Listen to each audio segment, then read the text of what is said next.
अस्सलामुअलैकुम, welcome to dot trading. मेरा नाम उवैस है और आज की वीडियो में हम एक और प्रोडक्ट विजुअलाइजेशन के ऊपर बात करेंगे। यानी कि जो हम ये गुची बैग देख रहे हैं, इसकी हम प्रॉपर 3D पाइपलाइन के अंदर फॉलो करेंगे इसको, और मॉडलिंग करेंगे, इसकी यूवीज करेंगे, एंड देन इसको फाइनल जो है वो टेक्सचर करके रेंडर करेंगे। So let's start without wasting any time.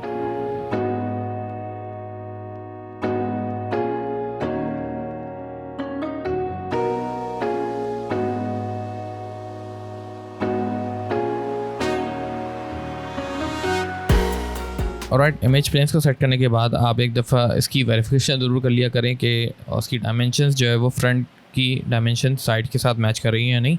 सो उसके लिए आप एक ऐसे ही क्यूब की प्लेसमेंट कर सकते हैं और फ्रंट व्यू पोर्ट पे उसको पूरा प्रोडक्ट के बॉर्डर्स तक मैच करें, एंड देन उसको साइड व्यू पोर्ट पे भी जाके उसको चेक कर लें कि सेम डिस्टेंस पे क्यूब जो है वो हमारी बनी हुई है।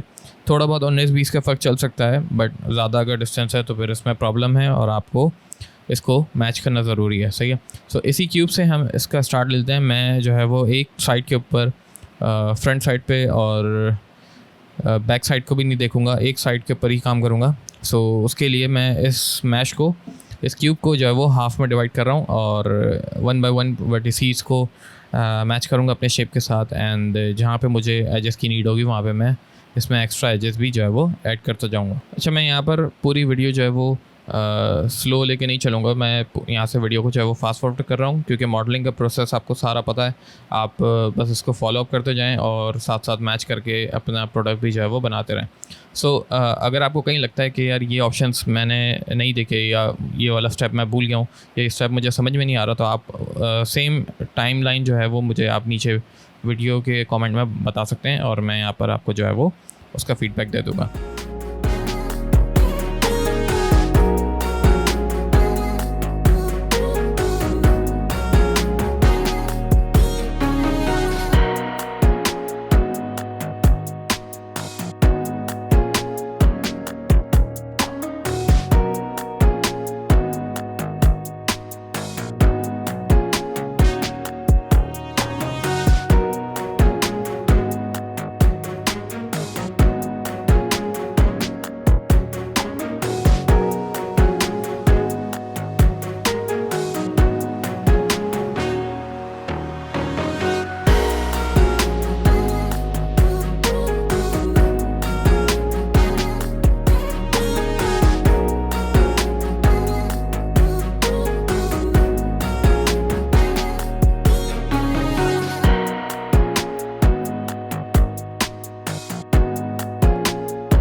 बैक का बेस मैश हमने डिज़ाइन कर लिया है और अब हम इसके जो एडिशनल पार्ट्स हैं उसकी तरफ जो है वो जाएंगे। सो मैंने जो बैक का जो सरफेस है वो थोड़ा सा डिफ़ॉर्म हो चुका है और उस डिफ़ॉर्मेशन से बचने के लिए, बिल्कुल एग्जैक्ट प्लेसमेंट करने के लिए अपने नेक्स्ट प्लेन की, तो उसके लिए मैं यहाँ पर जो है वो लाइव ऑब्जेक्ट यूज़ कर रहा हूँ और क्वाड ड्रॉ के मदद से जो है वो अपने शेप को मैच करूँगा ताकि बिल्कुल एग्जैक्ट सरफेस के ऊपर जो है वो मॉडल होता जाए। सही है।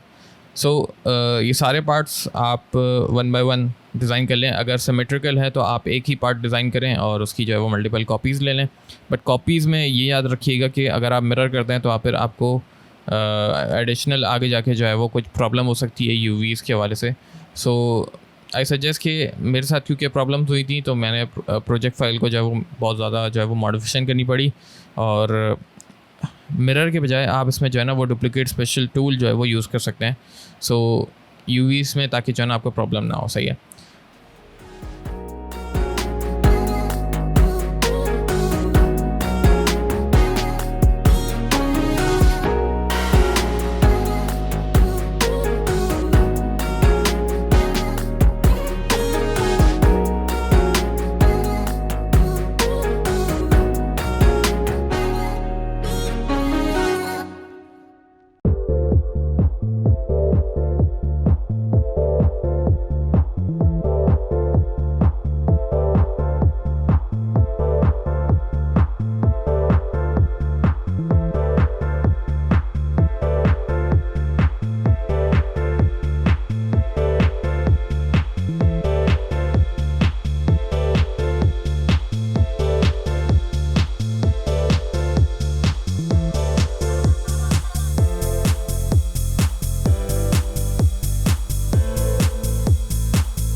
Moving on to the handle, और हैंडल में अगर आप गौर से देखें तो हमारे रेफरेंस के अंदर एक तरफ से जो है वो ट्विस्ट हो रहा है इसमें। सो टॉप से ये ट्विस्ट हो रहा है और नीचे से जो है वो थिकनेस आ रही है। सो ये अगेन इस तरह से इसको मॉडल करने के लिए हम क्या करेंगे, हम दो प्लेन्स की मदद लेंगे। एक प्लेन मैंने ऊपर रखी है बिल्कुल फ्लैट सरफेस पे, और एक जो है वो हम अपने कैमरा फेसिंग की तरफ जो है वो रखेंगे और इसको आपस में ब्रिज करवा देंगे। तो ब्रिज करने से ये होगा कि हमें कोई कर्व जो है वो फॉलो नहीं करना पड़ेगा, और जिस तरीके से ये हमारे रेफरेंस के अंदर मैच हो रहा है सेम एज इट इज़, हम जो है वो 1 बाय 1 वर्टिसेस को सिलेक्ट करके और उसके साथ जो है वो मैच करवा सकते हैं।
After the duplicating of all the objects, आप इस मैश को भी जो थोड़ी सी थिकनेस दे सकते हैं। सो थिकनेस देने के लिए आपने सिंपली फेस मोड पे जाना है और इससे एक्सट्रूड कर देना है। अगर एक्सट्रूजन में अगर आपके पास कोई पॉइंट जो है वो प्रॉब्लम करता है, सो उसके लिए आपको क्या करना है कि आप इसी सिंगल मैश की डुप्लीकेट लेके और आपस में जो है इसकी बाउंड्रीज़ को ब्रिज करवा सकते हैं साइज स्मॉल करके। बिफोर एक्सट्रूजन आपने इसको रिवर्स कर देना ताकि इनसाइड की तरफ जो है वो हम इसकी एक्सट्रूजन इस तरह से कर सकें। और ऊपर बॉर्डर पे आपने देखा होगा एक लेदर की जो है वो लाइनिंग चल रही है। सो उसके लिए भी हम यही करेंगे कि हम ये ऊपर टॉप वाले फेसेस को सिलेक्ट करके और इसमें नेसेसरी एजेस ऐड करके एंड अपनी जो है वो एक थिकनेस यहाँ से निकाल सकते हैं। सही है। सो एक आप इसको सेपरेट पार्ट डिफ़ाइन कर सकते हैं, अदरवाइज़ डिफरेंट मटेरियल भी इसके ऊपर अप्लाई करके इसको सेपरेट कर सकते हैं। सही है।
Alright, moving on to the यूवीज़। और मॉडलिंग से बाहर आने के बाद मॉडलिंग इतनी जो है वो ज़्यादा डिटेल नहीं करी है, बिल्कुल बेसिक जो है वो आपने चीज़ों को ब्रेक डाउन करना है और 1 बाय 1 करके जो है स्टेप बाय स्टेप आप चीज़ों को जो है वो मॉडल कर सकते हैं। सही है।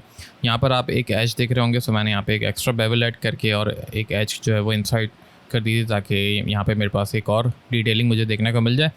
उसके अलावा हम यूवीज़ में भी जो है वो बेसिक यूवीज़ के बेसिक शेप्स जो है वो एक्सट्रैक्ट करेंगे, जहाँ पे हमें लगता है कि हमें वहाँ पर जो है वो टेक्सचर लगाना है तो उसके हिसाब से ही हम उसमें जो है वो यूवीज़ को अनरैप करेंगे।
Moving on to the last step which is the texturing.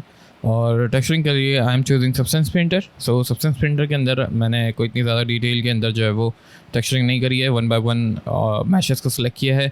माया से जो है वो मैंने FBX एक्सपोर्ट करी थी, और हर जो मुझे मटेरियल्स मुझे दिख रहे थे मैंने उसके लिए सेपरेट लैम्बर्ट जो है वो असाइन किया हर मैश को, ताकि मुझे सब्सटेंस के अंदर इजीली जो है वो मैं उसको आइसोलेट करके और उसको टेक्सचर कर सकूँ। सही है।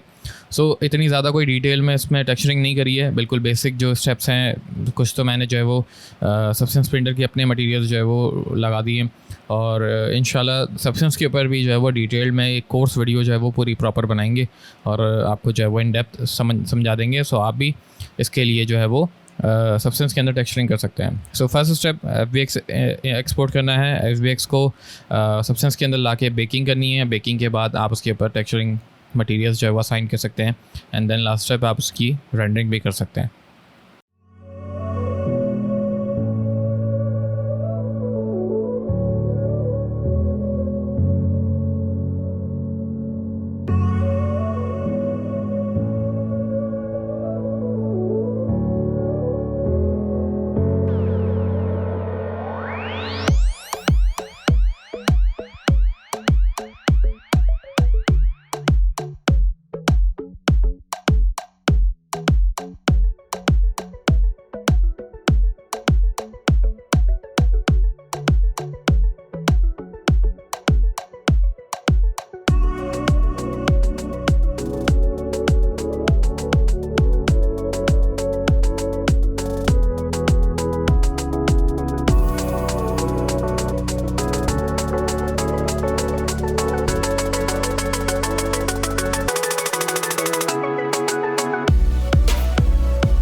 ओके, सो आई होप कि आपको ये ट्यूटोरियल पसंद आया होगा और आज की ये वीडियो जो है वो फाइनलाइज होती है। सो हमारे पास कुछ इस तरीके का रेफरेंस था और हमने इसको सिमिलर जो है वो हमारे प्रोडक्ट रेफरेंस के साथ जो है वो मैच करने की कोशिश करी और देखा आपने किस तरीके से कि हमने जो है इसकी मॉडलिंग करी।